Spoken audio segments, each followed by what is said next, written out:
अब एक तरफ चाइना हमें आंखें दिखा रहा है, एक तरफ बॉर्डर के ऊपर हमारा सैनिक जो है वो चाइना का डट के मुकाबला कर रहा है, अपनी जान तक दे रहा है। कई सैनिकों की जान चली गई। और दूसरी तरफ मैं देख रहा था कि हम चाइना को इसका इनाम देते जा रहे हैं। हमारी सरकार, केंद्र सरकार को पता नहीं क्या हो गया, भारतीय जनता पार्टी की सरकार को पता नहीं क्या हो गया। उनको सजा देने की बजाय वो हमें आंख दिखाते हैं, उनकी आंख में आंख डाल के उनको जवाब देने की बजाय उनके साथ हम और सामान खरीद रहे हैं, उनसे चाइना से और सामान खरीद रहे हैं। हमने $65 बिलियन का चाइना का माल खरीदा।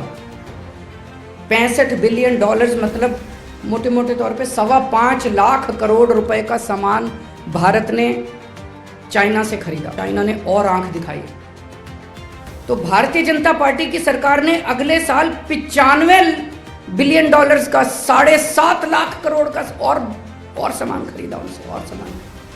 अरे आपको तो उनको सजा देनी चाहिए थी, उनको कहना चाहिए था कि या तो तमीज से रहो, नहीं तो हम सामान खरीदना बंद कर देंगे तुमसे। करना चाहिए था कि नहीं करना? ये केंद्र सरकार की क्या मजबूरी है भारतीय जनता पार्टी की? एक तरफ हमारे बॉर्डर पे सैनिक जान दे रहे हैं और दूसरी तरफ ये चाइना को इनाम पे इनाम देते जा रहे हैं, चाइना से और माल खरीद रहे हैं, और माल खरीद रहे हैं। क्यों? हमारे सैनिकों की जान की कोई कीमत नहीं है क्या? और माल क्या खरीदते हैं? चप्पलें इंपोर्ट हो रही हैं, कपड़े इंपोर्ट हो रहे हैं, खिलौने इंपोर्ट हो रहे हैं। ये हम नहीं बना सकते? चप्पलें हम नहीं बना सकते? कपड़े हम नहीं बना? कहते हैं चाइना से माल सस्ता आता है। अरे नहीं चाहिए हमको सस्ता माल, हम भारत का माल खरीद लेंगे चाहे कितने में भी बने। हमारे भारत के लोग जो हैं वो कट्टर देशभक्त हैं, अपने सैनिकों की जान की कीमत है हमारे लिए। हमें नहीं चाहिए चाइना का सस्ता माल। डबल कीमत पे भी अगर हमारे देश के अंदर माल बनेगा, हम डबल कीमत पे खरीद लेंगे अपने देश से माल, लेकिन चाइना से माल खरीदना बंद करो। आज मैं इस मंच के जरिए भारत के लोगों से अपील करता हूं कि चाइना के माल का बॉयकॉट करना शुरू करें। हम अपने देश में क्यों नहीं बना रहे माल? चप्पलें बना सकते हैं, खिलौने बना सकते हैं, चश्मे बना सकते हैं, कपड़े बना सकते हैं। जो माल मैं लिस्ट देख रहा था, सारा माल जो चाइना से आया है। और मैंने कई आर्टिकल्स पढ़े, अखबारों में खबर छपी है कि 90% से ज्यादा माल जो चाइना से हम मंगवा रहे हैं, ये सारा का सारा माल इंडिया के अंदर बन सकता है। इंडिया में क्यों नहीं बनाते? इंडिया में इन्होंने हमारे देश के लोगों की हालत इतनी पतली कर दी कि बड़े बड़े उद्योगपति अब देश छोड़ के जा रहे हैं। बता रहे हैं पिछले 5-7 साल के अंदर 12.5 लाख लोग भारत छोड़ के चले गए। किसी के पीछे ईडी छोड़ देते हैं, किसी के पीछे सीबीआई छोड़ देते हैं, किसी के पीछे किसी को काम ही नहीं करने देते। जितने हाई नेटवर्थ इंडिविजुअल्स हैं, हाई नेटवर्थ इंडिविजुअल्स मतलब जिनके पास पैसा है, उद्योगपति है, बड़े बड़े व्यापारी हैं, सब लोग देश छोड़ के जा रहे हैं। दुखी हो गए हैं लोग, दुखी कर दिया लोगों के ऊपर फर्जी केस कर। जितने चोर उचक्के हैं उनको नहीं पकड़ेंगे, चोर उचक्कों को अपनी पार्टी में शामिल कर लेंगे, चोर उचक्कों को संरक्षण देंगे। और जो ईमानदारी से काम करना चाहता है इस देश के अंदर, ईमानदारी से उद्योग चलाना चाहता है, ईमानदारी से इंडस्ट्री चलाना चाहता है, ईमानदारी से व्यापार करना चाहता है, उसके पीछे ईडी छोड़ दे। अहम मुद्दा है जो पिछले कई दिनों से इस देश के हर आदमी को पीड़ा दे रहा है, वो है जिस तरह से पिछले कुछ सालों में चाइना हम लोगों को आंखें दिखा रहा है। चाइना जिस तरह से हमारे ऊपर जब कब छोटे बड़े हमले कर देता है। हमारे देश के जवान बॉर्डर के ऊपर चाइना का डट के मुकाबला कर रहे हैं, अपनी जान तक दे रहे हैं। कई जवानों ने अपनी जान दे दी। उसके बावजूद सुनने में आता है कि चाइना कहीं पे इतने किलोमीटर अंदर घुस गया, चाइना कहीं पे इतने किलोमीटर अंदर घुस गया। भारत सरकार कहती है नहीं सब ठीक है। मीडिया में आता है, सोशल मीडिया में आता है कि नहीं सरकार ठीक नहीं बोल रही।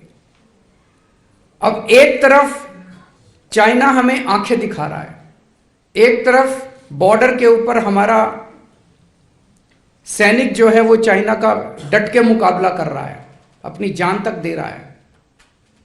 कई सैनिकों की जान चली गई। और दूसरी तरफ मैं देख रहा था कि हम चाइना को इसका इनाम देते जा रहे हैं। हमारी सरकार, केंद्र सरकार को पता नहीं क्या हो गया, भारतीय जनता पार्टी की सरकार को पता नहीं क्या हो गया।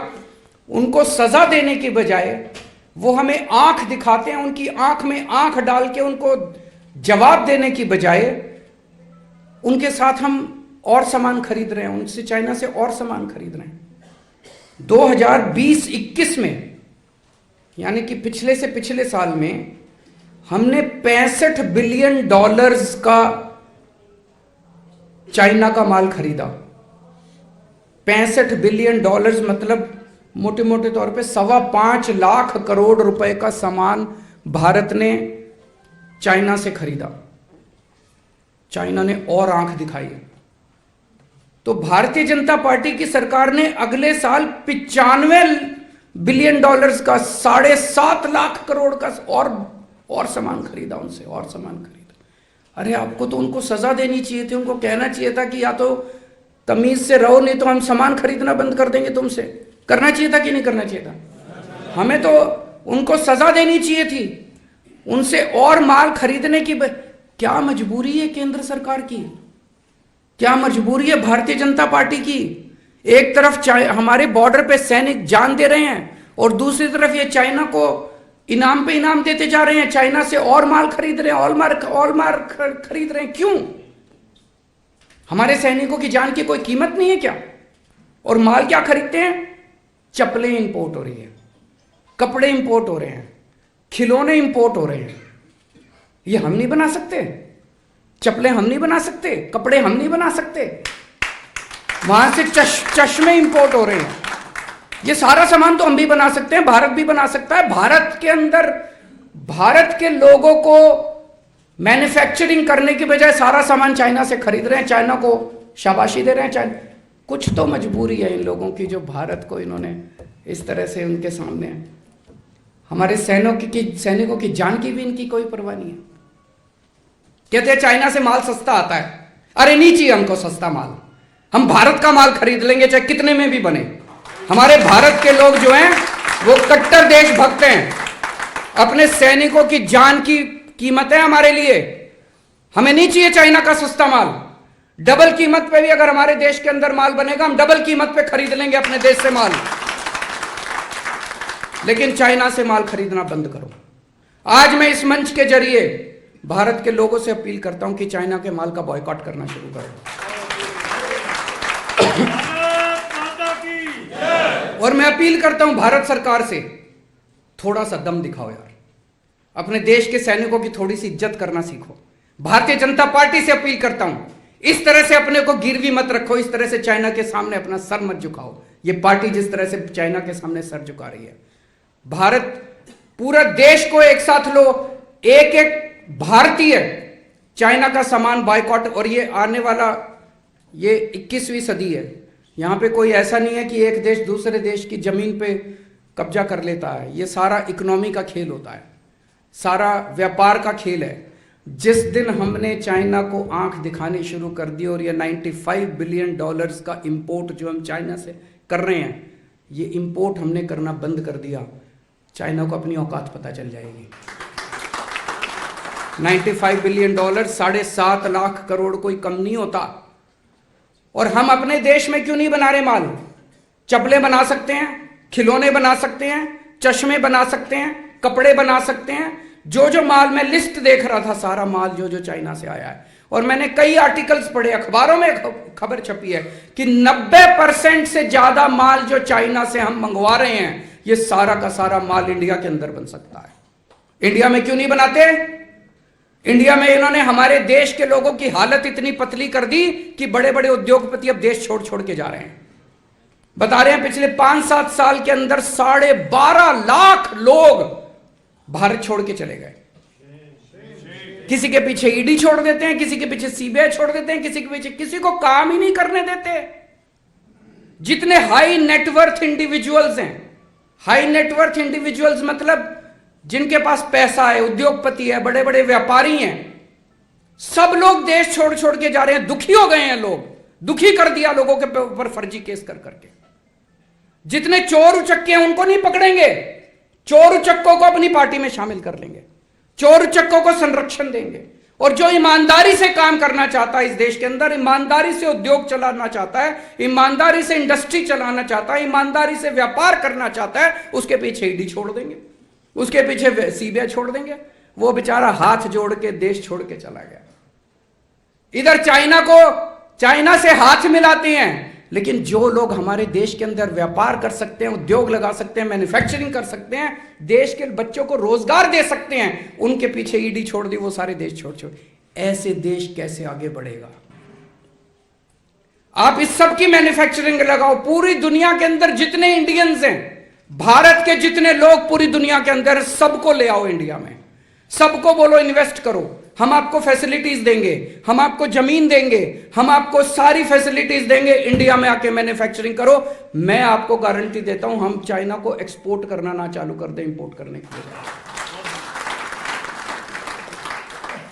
लिए। इंडियंस को तो तुम भगा रहे हो सबको इंडिया से, और चाइना वालों को गले लगा रहे हो, झूला झुलाते हो चाइना वालों को बुला के। अरे शर्म कर लो थोड़ी सी। तुम महंगाई खूब हो गई है। एक आम आदमी इस देश के अंदर महंगाई से बहुत ज्यादा परेशान है। घर का खर्चा चलना मुश्किल हो गया। एक जिम्मेदार सरकार होने के नाते दिल्ली के अंदर तीसरी बार जनता ने हमारे ऊपर भरोसा किया। इतना भारी बहुमत हम लोगों को दिल्ली के अंदर दिया। अब एमसीडी के भी चुनाव जिता दिए हम लोगों को। पहले कभी नहीं हुआ था। पहले क्या होता था दिल्ली के अंदर कि दिल्ली सरकार में एक पार्टी की सरकार बनती थी, वो इतने उल्टे सीधे काम करते थे कि एमसीडी में फिर जनता दुखी होकर दूसरी पार्टी की सरकार बना देती थी। फिर वो एमसीडी वाले इतने दुखी कर देते थे कि फिर दिल्ली में पहली बार ऐसे हुआ कि 3 बार हमारी सरकार बनी और एमसीडी में भी हमारी सरकार बन गई। दिल्ली में हमने जनता को खूब सारी फ्री की सुविधाएं दी है। हमने जनता के लिए शिक्षा फ्री कर दी, हमने जनता के लिए हॉस्पिटल फ्री कर दिए, घर में किसी के कोई बीमार हो जाए तो उसका सारा इलाज फ्री कर दिया, हमने बिजली फ्री कर दी, हमने पानी फ्री कर दिया, तीर्थ यात्रा पे लेके जाते हैं लोगों को। इस वजह से आपको जान के बड़ी खुशी होगी, ये डेटा मैं नहीं दे रहा, केंद्र सरकार की एक रिपोर्ट आई है। उस रिपोर्ट के मुताबिक पूरे देश में महंगाई की दर 7.4% है। पूरे देश में महंगाई की दर 7.4% है और दिल्ली में महंगाई की दर 4% है। पूरे देश में सबसे कम महंगाई दिल्ली में है। ये मैं नहीं कह रहा, केंद्र सरकार की रिपोर्ट कह रही है। और उसका कारण यही है कि दिल्ली के अंदर इतनी सारी चीजें फ्री है। दिल्ली देश का सबसे बड़ा शहर है और हम सोच सकते हैं कि शहरों में नेचुरली महंगाई होती है। आप किसी भी बड़े शहर में चले जाओ तो कहा जाता है ना कि शहर में तो महंगी चीज़ें हैं, गांव में तो सस्ती चीज़ें हैं, शहर में तो महंगी चीज़ें। तो दिल्ली में तो सबसे ज़्यादा महंगी होनी चाहिए थी पूरे देश में। दिल्ली तो देश की राजधानी है, सबसे बड़ा शहर है, सबसे ज़्यादा चीज़ें महंगी दिल्ली में होनी चाहिए थी। सबसे सस्ती दिल्ली है पूरे देश के अंदर, सबसे सस्ती।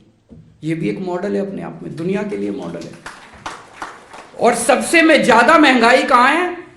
उत्तर प्रदेश, मध्य प्रदेश और गुजरात में 8% महंगाई है। भारतीय जनता पार्टी के सारे राज्यों में सबसे ज्यादा महंगाई है और दिल्ली में सबसे कम महंगाई है। तो महंगाई कम हो तो सकती है, शर्त एक ही है, आम आदमी पार्टी जैसी एक ईमानदार सरकार होनी चाहिए। बेरोजगारी से पूरा देश बड़ा दुखी है। हमारे बच्चे पढ़ पढ़ के डिग्रियां ले लेके घूम रहे हैं सड़कों के ऊपर, उनको जॉब्स नहीं मिल रहे।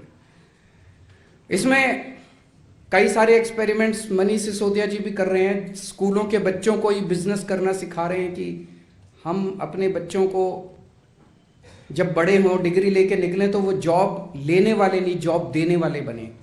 उसमें समय लगेगा, लेकिन हमारी सरकार ने दिल्ली के अंदर पिछले 5-7 साल के अंदर 12 लाख बच्चों के लिए रोजगार तैयार किए हैं। 12 लाख बच्चों को रोजगार दिया। अब पंजाब के अंदर पिछले 7-8 महीने में भगवंत मान साहब ने कई सारी नई सरकारी नौकरियां निकाली हैं, कई सारी। और हैं जी 21,000 बच्चों को इन्होंने सरकारी नौकरियां, नियुक्ति अपॉइंटमेंट लेटर्स उनके हाथ में दे दिए।